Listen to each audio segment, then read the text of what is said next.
Hello, everyone. This is the host of the Zoom interview series. My name is Jeong-seok Seo, organized by Korea Energy Information Culture Agency. This interview series invites experts overseas in the fields of energy and climate change and talks about the experts' view on NDC, nationally determined commitments, and carbon neutrality set by the Korean government, as well as many countries around the world. There are opposing views regarding 2050 carbon neutrality scenarios announced by the Korean government recently. One argues that the target is very high, while the other sees it the other way around. So we have prepared a series of interviews for Koreans to discuss whether Korea's 2030 NDC, which aims to cut greenhouse gas emissions by 40% compared to 2018 level, is still low or very ambitious. By having in-depth interviews with 3 experts from Germany, Japan, and the United States, which have strived to reduce their greenhouse gas emissions, perhaps years before we did, we hope to learn the lessons and jobs that need to be done. Lessons may include how their countries are addressing various issues regarding greenhouse gas reduction targets. So today, we have a distinguished expert in the fields of energy and climate change from Germany. So this is Professor Manfred Fischdick. He is the professor of Wuppertal Institute for Climate, Environment, and Energy. Professor Fischdick, thank you for being with us today. It's a pleasure to be with you. Let's dive into Germany. Could you tell us a bit about Germany's NDC and carbon neutrality goals? Yeah, sure. The current goal for Germany is to achieve greenhouse gas neutrality by 2045. And we have a midterm goal. That means that we try to reduce greenhouse gas emissions by 65% until the year 2030 in comparison to 1990 level, and to reduce greenhouse gas emissions by 88% until 2040. In addition to that, and that's very important to know, is that we have sector-specific annual mitigation goals that are formulated for the time frame 2020 until 2030. And that's quite important, as it put really a lot of pressure to every single sector and the associated ministries which are responsible to come out with additional measures if the sector targets are not fulfilled. So that's a very strong instrument to put really pressure to every single sector and to the associated ministries. And that's written down in the climate protection law that was formulated a couple of months ago. Thank you very much.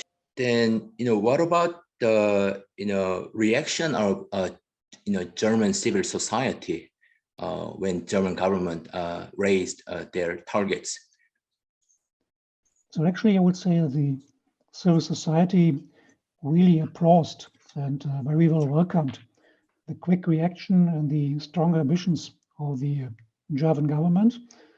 However, there are initiatives like Fridays for Future, for instance, or other NGOs. They are still arguing that higher ambitions would be necessary to stick to the 1.5 degrees Celsius target from Paris, and that we have to accept as a technology and industry country a stronger responsibility than other countries have to do that. So, but in general, I would say there was and there is a big support from the civil society with regard to climate protection.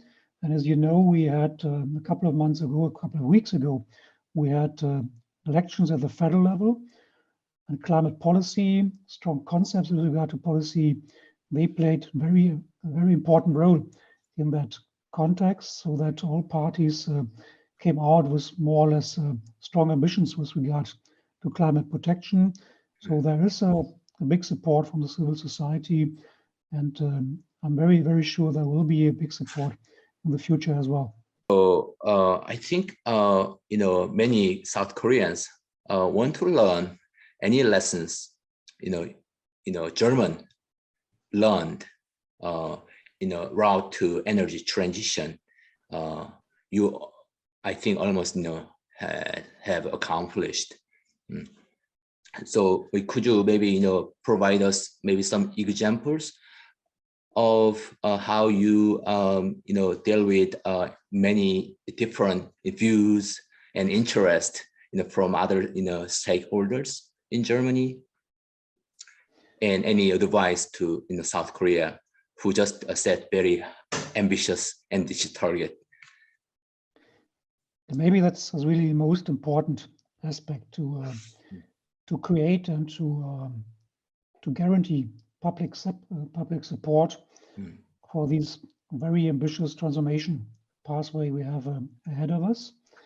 First lesson we learned is that participation plays a very important role. Participation already in the planning phase of wind parks, for instance. Participation in investment, let people be part of the investments, let they be at least partly owner of the windmills or the wind parks, and discuss very open missing alternatives. Then we have quite new instruments, so-called Bürgerräte, that's the German phrase. To translate it in English, I would say it's a kind of citizen council. So we had a kind of citizen council this year, where 150 people have been randomly selected from all societal groups, from all milieux, and they discussed how to build and how to shape an alternative energy system, how to achieve the greenhouse gas neutrality. And they discussed the role of government, but they also discussed the role of consumers. And these kind of instruments are very important because that brings in the views, the different views of the citizens, and helps the decision makers in the policy arena to understand which kind of instruments are acceptable for the people and where still restrictions are relevant. So many different aspects you have to keep in mind when trying to get the support from the civil society. Okay. So to many Koreans, I think German government and Germany is a leading country, has shown a leadership in deploying renewable energy to meet the NDC target and realize carbon neutrality. But regarding this matter, could you tell us more about the plan of German government? I know it's already ambitious compared to more ambitious compared to other countries, but given the next decade is key to carbon neutrality by 2030, do you think the German government's target is sufficient to meet the renewable energy demands in Germany? And how would you like to rate government's commitments and efforts? How should I say, the extension of the share of renewables is really the most important aspect we have to deal with within the next 10 years, and that has to set the main basis for achieving the greenhouse gas neutrality target. As you mentioned, we had a strong commitments to deal with renewables in the country. The current goal is to have 65% share of renewable energies in the electricity mix by 2030. From my point of view, that's not high enough. Combined with the aspect that we have a plan to phase out not only nuclear energy by 2022, but to phase out coal power plants mainly by 2030. So that means that we have to be quicker with the extension of renewables, and 65% might not be enough for.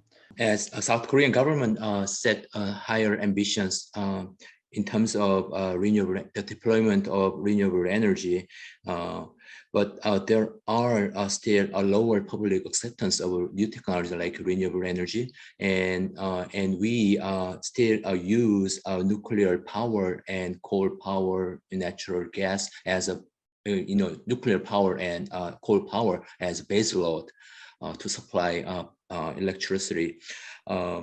And there is also still concern regarding economic feasibility of renewable energy.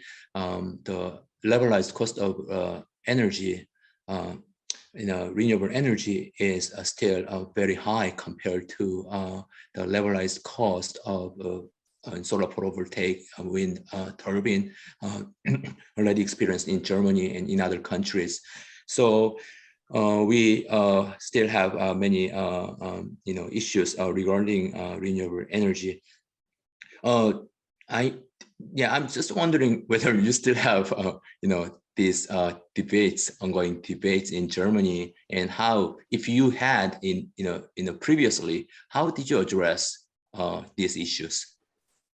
Yeah, that's really a very old and often repeated claim and an issue. And I would say 20 years ago, nobody would have believed that we can run a system with 50% renewables in electricity mix without losing security of electricity supply,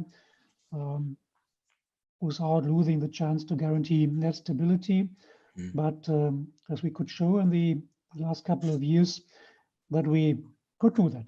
And as mentioned before, in 2020, for the first time, we had almost 50% of renewables in the electricity system, and still when we have net stability and we have security of electricity supply. And why the country have been able to go in that direction? Because renewable energy technologies became smarter. That's one point. And the other point is that we could create more flexibility options.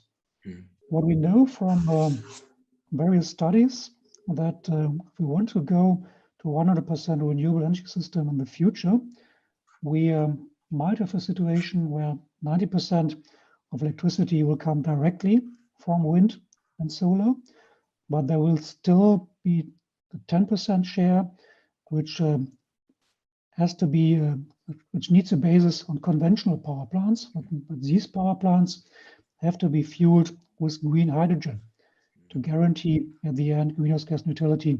The second aspect you mentioned is the cost argument. That was, of course, valid for a long time, as also in Germany, renewable energies for a long time have been more expensive than conventional options. But the situation changed over the last couple of years. Now, new renewable energy facilities, be it wind parks or be it solar applications, they are already competitive in comparison to conventional plants. Thank you very much. So other than the government budget spend, I think that given the sheer size of the investment we need to achieve carbon neutrality, we believe that investment from private sector is also important. Could you tell us how private sector is engaging with the efforts in carbon neutrality, and is there any government action or policy to support this momentum, the action? Again, I have to come back to the ongoing coalition talks. There seemed to be more or less an agreement that for the next 10 up to 20 years, we might need government-driven investment support around about 50 billion euro each year. So that's a huge amount of money, somehow 2.5 up to 3% of the GDP of Germany. So it's a huge amount of money. On the other hand, this money will really be kind of triggering momentum for private investment. And the expectation is in the end, we will have by a factor of 5 or 6 higher private investments triggered by these 50 billion euro, because the 15 billion euro from the German government, it's mainly investments for building up the appropriate infrastructure. The last couple of years, that private companies, they became more and more interested in investing in greenhouse gas neutral structures. Let me just take the example of the steel industry. So I would say 5 years ago, this specific sector have been very reluctant when it came to innovative technologies like hydrogen-based steelmaking. They always said, no, that's not possible from a technological point of view. It's not possible from a cost point of view. But now this sector and many others, they have very clear investment plans on the agenda, and they are just waiting for the appropriate incentive regimes provided by the government, and then they will spend a lot of money in the direction of greenhouse gas mitigation.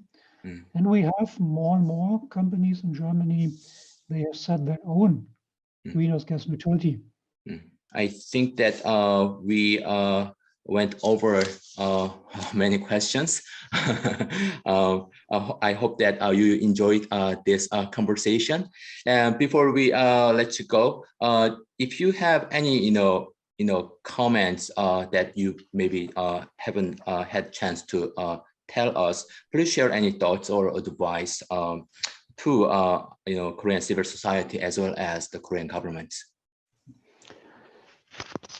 Yeah, actually what I missed to mention is that the situation in Germany is nowadays, although impacted and influenced by the growing amount and growing intensity of weather extremes. You might have heard about the really severe weather extremes in part of Germany we have never seen before. And so the damage that was created by these weather extremes, that will cost us around about more than 30 billion euros. That's a clear signal that there is no alternative for the greenhouse gas neutrality strategy, because at the end, that's not only an environmental issue, but it's also a cost issue. So from my point of view, what we learned and are still learning in Germany, because I would like to mention again that we are not at the end of the process. We are still in the middle of the transformation process, and we made a lot of failures and mistakes in the past. So we are not perfect in Germany, no doubt about it, and that should not be the signal I would convey with our conservation. So we are not perfect. We have some experience, but it might be good to exchange experience with other countries and to have more, let's say, international cooperation about the experience of different countries and to help each other. You really need stable and attractive incentive regime, mainly for market penetration of renewables. So that is the most important issue, because when you phase out nuclear power plants, when you phase out coal, the only alternative you have are renewables. So we really need a stable and attractive incentive regimes for renewable energy. That's a key basis for the transformation process. The second learning is that we need very clear goals and milestones. The third one is that's something we discussed. We need the responsibility of every single ministry, because all ministries are relevant for the transformation process, and they have to feel responsible to be part of the transformation process. We have the need to build up more, how should I say, alliances across different companies, across different sectors and branches, alliances between companies and civil society, to build up a stronger basis for the transformation process, which is really a strong. And last but not least, we really need an empowerment of citizens, communities, small, medium-sized enterprises. So I think they are willing to act in the right direction. And last but not least, that's really important from my point of view to strengthen international cooperation and to learn from each other. And that's the case with regard to renewables. That's the case with regard to how to build up a world market for green hydrogen. That's the case in bundling power with regard to market penetration of new technologies. So that's only possible when you build up very powerful international alliances between industrial countries like South Korea and Germany, but also with developing countries, because at the end it's a global issue, and we have to enable all countries to be part of the process. So stronger international cooperation is a key issue. Okay, great. Thank you very much. Your last comments also were very helpful to us, and also as a I'm always pleasure to have you, and thank you for joining us very early morning in Germany. And thank you very much for being with us, and to our Korean citizens, thank you for watching this interview.